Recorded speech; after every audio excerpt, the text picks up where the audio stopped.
ایک تاریخی واقعہ پیش کرنا چاہتا ہوں، بڑا مشہور و معروف واقعہ ہے اور آپ کے ذہنوں میں ہوگا۔ میں نے کہا نا کہ ایمان کے جب تک اگلے مرحلے میں آپ دوسرے مومن کو نہ لائیں، آپ اگلے مرحلے میں نہیں جا سکتے۔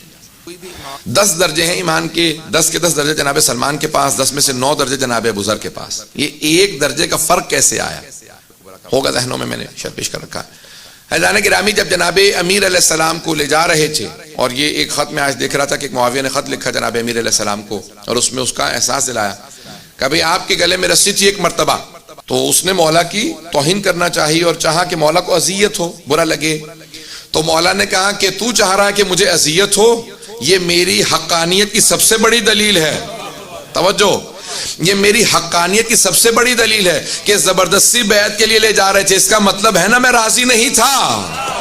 اگر راضی ہوتا تو پھر زبردستی کی ضرورت ہی کیا تھی؟ بیعت کے لیے بار بار سڑکوں پہ لے جا رہے ہیں، اس کا مطلب ہے کہ میں راضی نہیں تھا، تو دلیل کے طور پہ لا رہا، میں اپنی دلیل رکھتا ہوں۔ بھئی یہی جناب زینب نے یزید سے کہا تھا، تو سمجھتا کہ ہماری توہین ہو رہی ہے؟ نہیں، اس سے ہماری مظلومیت اجاگر ہو رہی ہے۔ جو حق پہ ہوتا ہے وہ مظلوم ہوتا ہے، جو باطل ہوتا ہے وہی ظالم ہوتا ہے۔ ظلم کرنے والے باطل ہیں، اگر بات واضح ہوئی ہو تو۔ جناب امیر علیہ السلام کو جب لے جا رہے تھے تو اس وقت جناب سلمان، ابوذر، جناب مقداد، عمار، یہ 4 افراد موجود تھے۔ تو جناب ابوذر نے تلوار کھینچ لی اور فوراً کہا کہ مولا حکم دیجئے تلوار چلاؤں۔ جناب سلمان سے دیکھا کہ نہیں، وہ اپنی تلوار پہ ہاتھ رکھے رکے کھڑے ہیں، تو اس وقت فوراً جناب امیر علیہ السلام سے کسی نے پوچھا کہ ان میں جناب ابوذر کا مقام زیادہ ہے سلمان کا، یا ان دونوں سے پوچھا کہ سلمان تم نے تلوار کیوں نہیں نکالی، ابوذر تم نے کیوں تلوار نکال لی؟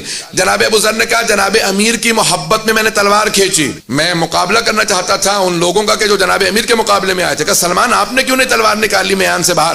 کہ مولا سے زیادہ شجاع کوئی نہیں ہے، جب مولا خود خاموش ہے تو پھر میری کیا مجال ہے میں تلوار کو باہر نکالوں؟ میں انتظار میں تھا، مولا کی نگاہوں کو دیکھ رہا تھا، مجھے علی سے اشارہ ملے میں اس وقت تلوار نکالوں۔ مولا کے اشارے کے انتظار میں تھا، جب مولا سے اشارہ نہیں ملا میں خاموش رہا۔ عزیزان گرامی، اتنی سی اطاعت میں جب فرق آ جاتا ہے تو ایک کے 10 درجے پورے ہو جاتے ہیں، ایک 9 درجے پہ رک جاتا ہے۔ پتہ نہیں بات پہنچی یا نہیں پہنچی۔ اطاعت میں انسان پیچھے رہ جاتا ہے اگر انسان محبت میں وہاں آگے بڑھ جائے جہاں بھی مولا کا اشارہ نہیں ملا۔ اتنے تابع اور فرما بردار رہیں کہ امام کے اشارے کے بغیر آگے بڑھنے کی کوشش نہ کریں۔ یہ ہر چیز میں ہے، انسان کسی بھی عبادت میں رد و بدل نہیں کر سکتا جب تک کہ ان کی طرف سے اشارہ نہ، جب تک کہ ان کی طرف سے اشارہ نہ، ہر عبادت کی۔ عزیزان گرامی، ائمہ علیہم السلام ہمارے لیے نہ صرف یہ کہ اسوہ ہیں، بلکہ جب ہم کہتے ہیں نا کہ اطاعت واجب ہے تو ہر لحاظ